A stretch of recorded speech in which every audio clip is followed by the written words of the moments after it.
Donc ici, on va continuer sur l'unité 4. Donc vous écrivez unité 4. Leçon 18. Voilà. Vous écrivez la date. Vous écrivez l'heure. Et on va écrire état de la matière. État de la matière. Alors, l'état de la matière, comment on explique? L'état de la matière, vous les connaissez, solide, liquide, etc. Donc, on va écrire ici théorie moléculaire cinétique. Ça, on a déjà parlé, ça fait longtemps qu'on en a parlé, mais on va la réviser un petit peu. Théorie moléculaire, théorie cinétique, moléculaire cinétique. Théorie moléculaire cinétique. Ce qu'on appelle TMC. La TMC, théorie moléculaire cinétique. Alors, qu'est-ce que ça nous dit, cette théorie-là? Il nous dit que pour expliquer les états de la matière, l'état de la matière, c'est quoi? Je vais les rappeler encore. État de la matière.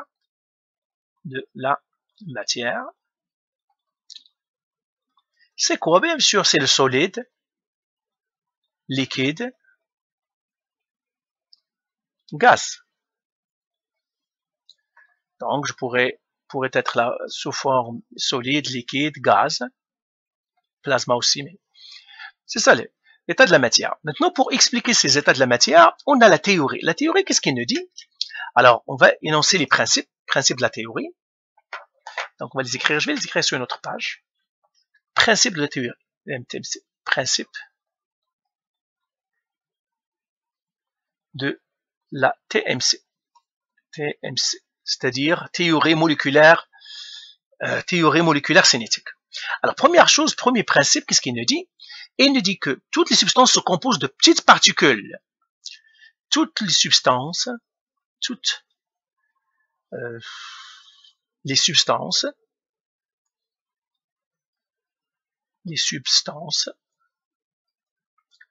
se composent de molécules en mouvement. Donc même, par exemple, je vois ma souris là, il est là, il ne bouge pas, mais en fait, toutes ces particules sont en mouvement seulement, on les voit pas, et sont en mouvement perpétuel. Ça veut dire jamais ils ne seront au repos, en mouvement perpétuel. Alors, quels sont ces mouvements-là? Un mouvement de translation,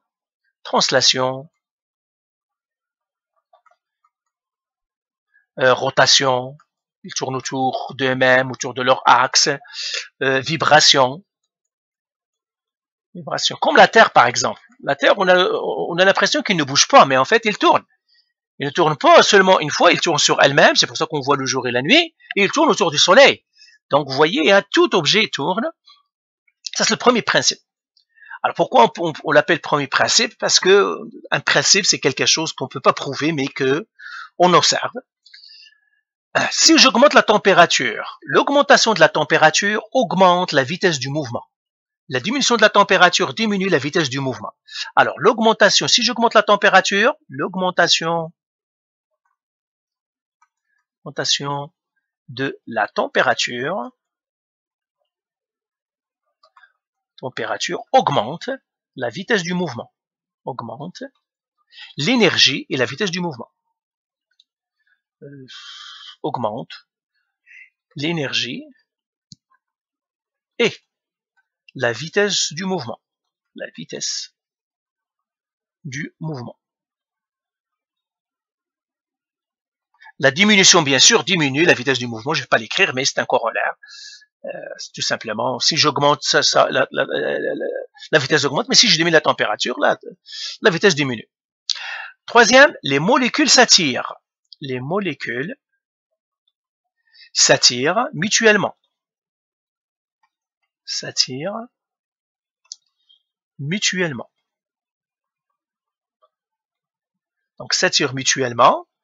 Et la force d'attraction dépend des particules. La force s'attire mutuellement. Je mettrai point.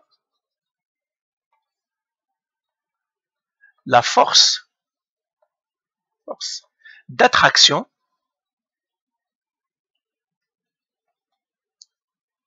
la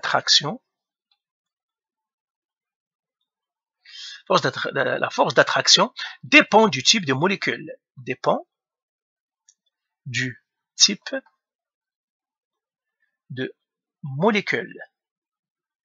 Type de molécule. Alors, nous avons vu les molécules polaires. Alors, je vais faire un petit rappel. Quelles sont les forces intermoléculaires les plus fortes? On a dit les forces ioniques. Après les forces ioniques, on a dit c'est quoi? C'est les pôles, des pôles. Les forces des pôles. Et après, on a dit les forces de London. Ou bien les forces de dispersion. Donc ça va nous revenir. Donc ça dépend des particules.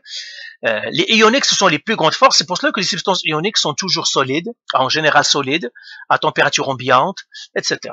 Les dipôles, par exemple, liquides comme l'eau, les London, comme les gaz, CO2 et tout, sont des gaz. Pourquoi? Parce que les forces sont très faibles. Donc là, ici, ça vous a donné un petit peu un petit rappel de ce que nous avons fait. Là, maintenant, on va faire quelques exercices. Pas ici, mais ici. Alors, ici, on va faire ce petit exercice-là. Alors là, ils te disent, en te reportant à la TMC, explique pourquoi un solide est résistant et rigide, alors qu'un liquide ne l'est pas. Alors, dans un solide, donc la TMC, c'est la théorie moléculaire cinétique. Donc, pourquoi un solide est rigide? Solide, rigide. Pourquoi il est rigide?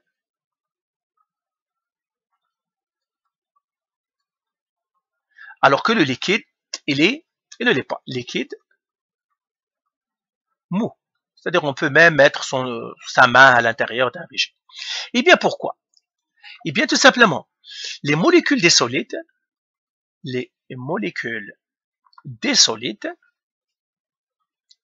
sont très rapprochées.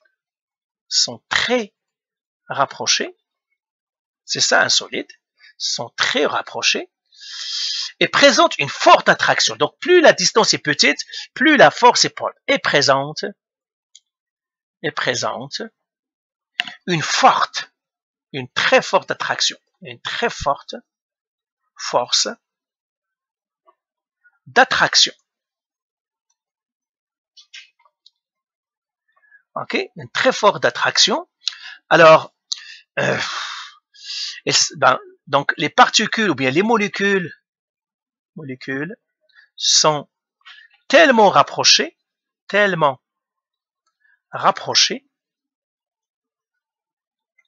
qu'il n'y a pas d'espace entre elles, qu'ils ne peuvent s'écarter. Les molécules, qu'elles ne peuvent s'écarter. Qu'elles ne peuvent s'écarter. Ne peuvent s'écarter. C'est pour cela que le solide, c'est pour cela ce qui rend le solide rigide. Ce qui rend le solide rigide. Alors pour l'eau, je vais répondre ici, alors que pour l'eau, pour un liquide,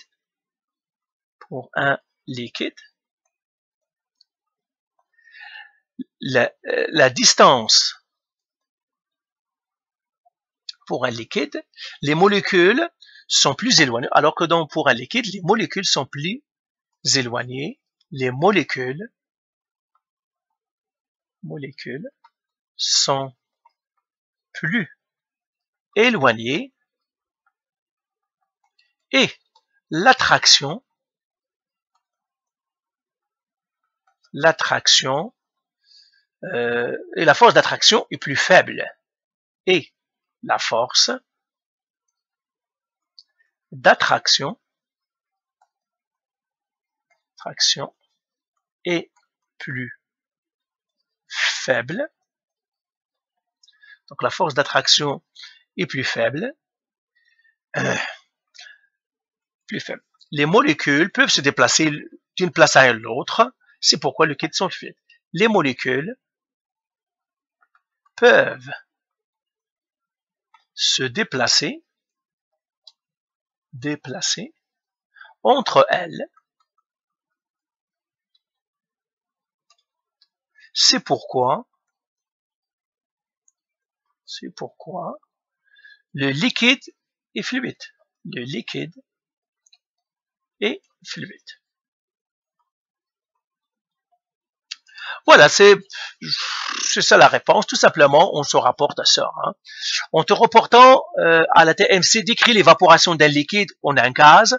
En te rapportant à la TMC, explique pourquoi une bouteille en plastique. Alors, on va expliquer ces deux-là et on pourra passer à autre chose. Alors, je vais effacer ici. Donc, on répète la TMC. Pourquoi un liquide peut devenir un gaz rapidement? Et ça, vous pouvez faire cette expérience, par exemple. Prenez un verre, par exemple, mettez un peu d'eau, pas beaucoup, pour que l'expérience soit rapide. Partez, par exemple, pendant 2, 3, 4 heures, ou même une journée. Si vous revenez, vous allez voir que le verre est complètement sec. Comment ça s'est passé? Eh bien, les molécules d'eau, ou bien, par exemple, d'eau, elles ont été évaporées, sont parties. Comment ça se fait? Alors que le solide, lui, le verre, pourquoi ces molécules ne sont pas parties? Ok? Ou bien, prenez un morceau de glace, mais assurez-vous que la température est 0 degré pour qu'il ne devienne pas liquide. Eh bien, là, oui aussi, vous allez prendre et ça va rester, les molécules ne vont pas partir. Alors, pourquoi on va expliquer ça?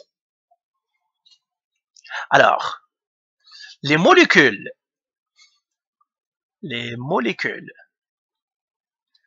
dans un liquide,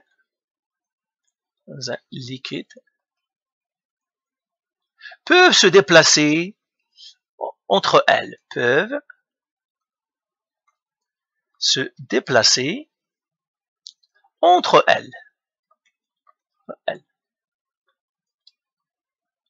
La distance, ou bien la distance, c'est-à-dire les molécules du liquide sont éloignées. Les molécules d'un liquide sont éloignées. Alors, les molécules sont éloignées, ça veut dire les forces intermoléculaires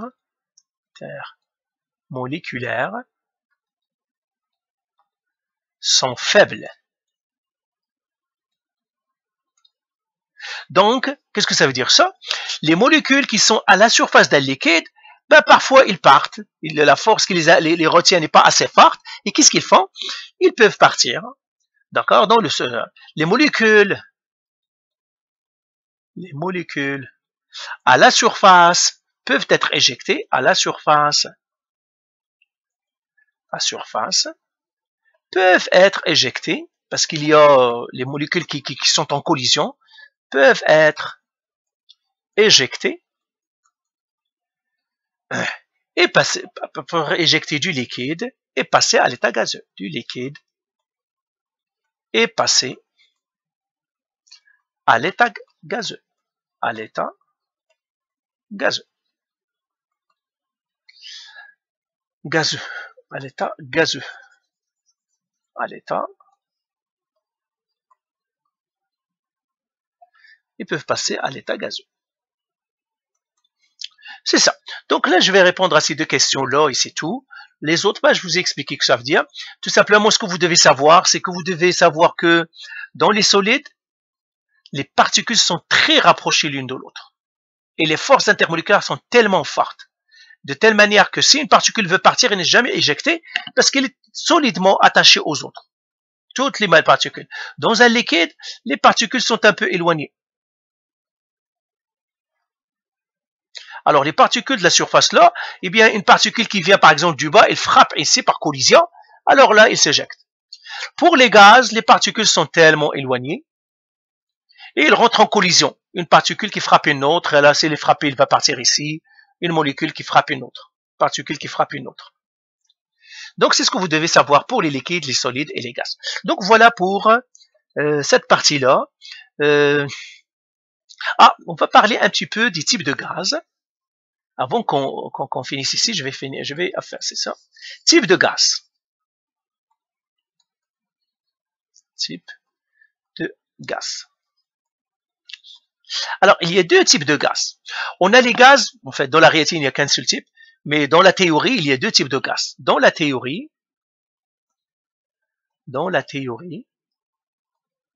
il y a deux types de gaz. Deux types de gaz. Les gaz parfaits. Les gaz parfaits. Alors, ces gaz parfaits, ils ont tout, seulement ils n'ont pas une seule chose. Il n'y a aucune interaction entre les molécules. Gaz parfait, aucune interaction, aucune force entre les molécules. Aucune force entre les molécules. Entre les molécules.